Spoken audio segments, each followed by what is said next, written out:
Hey there. This is a short little video that I promised Linda, one of our fellow members, when I talked about tight abs, tight abdominals, and possibly a tight diaphragm. And I talked about reaching under and seeing if it's really tense and tight and tender to the touch.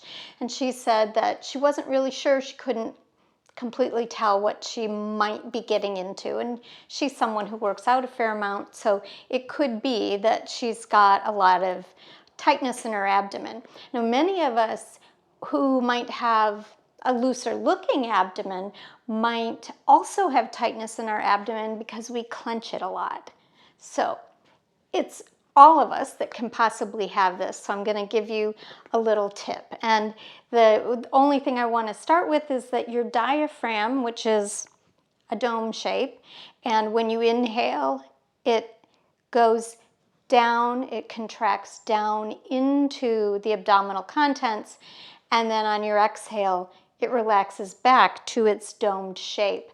That's not going to happen as easily if there's all kinds of tension. So it's not just abdominal tension, the diaphragm feeds into and interlaces with so much that's going on in your whole core that it really is the top of your core and it's threading in. And if it is threading into something that's tight, or it's tight and it's threading into something that's tight, you're not going to breathe as well. And so you won't be as efficient at engaging your core. So that's why we're doing this. That was a long way to get to the why.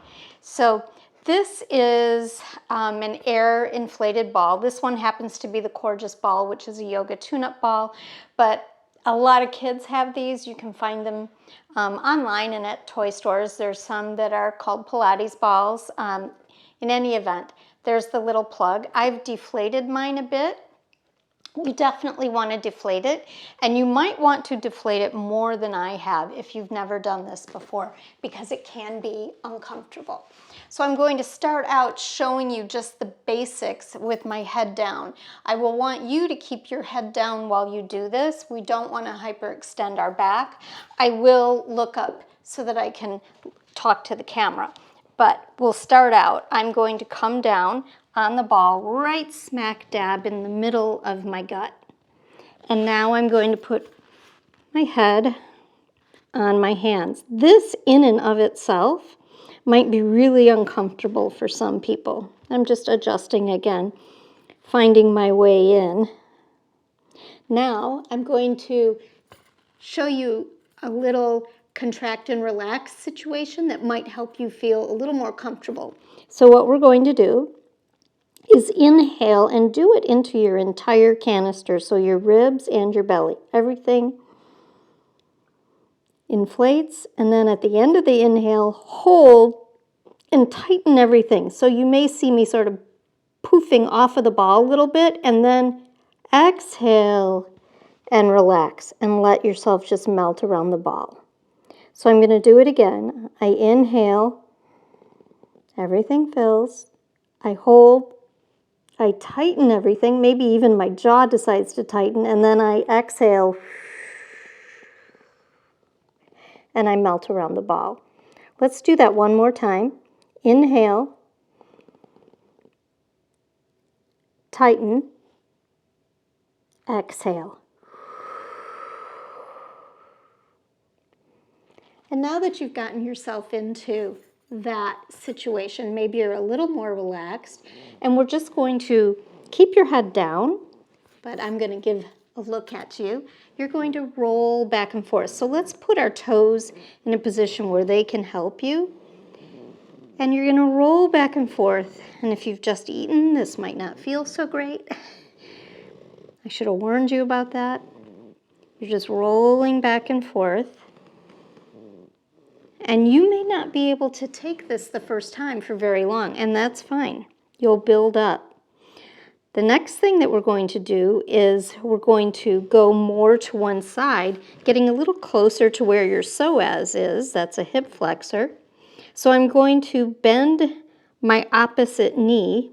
I'm on my right side. I'm going to bend my left knee so that it really helps with the back so you don't hyperextend your back. And then you're just going to roll, and you can go up and down, and side to side a little bit. And then finally, knee down, and I'm just going to bend and straighten. Maybe you'll feel your hip flexor moving across the ball. Maybe not. I've just changed position, looking for it. Good. And then I'll switch to the other side. Being lower down will definitely help save your back, so always be careful in there. We don't want to hyperextend anything. So again, massaging and rubbing, and then bend and straighten. And they probably feel different. One side usually needs a little more help than the other. So the great thing, and you can go back and roll right on the center of your abdomen again if you like. Maybe you won't in the beginning, and truly you can deflate the ball a lot more than this one is.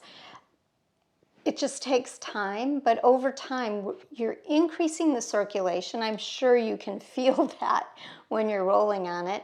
And the more hydrated your tissues are and the more circulation you have, the less likely that they're going to be stiff and crunchy, if you know what I mean. And you might find that after you've done that and you sit on a chair or a stool and you bend over and you try to dig your fingers in underneath your rib cage and feel for your diaphragm, you may actually feel like you can get there without discomfort, and so you know you've done some good.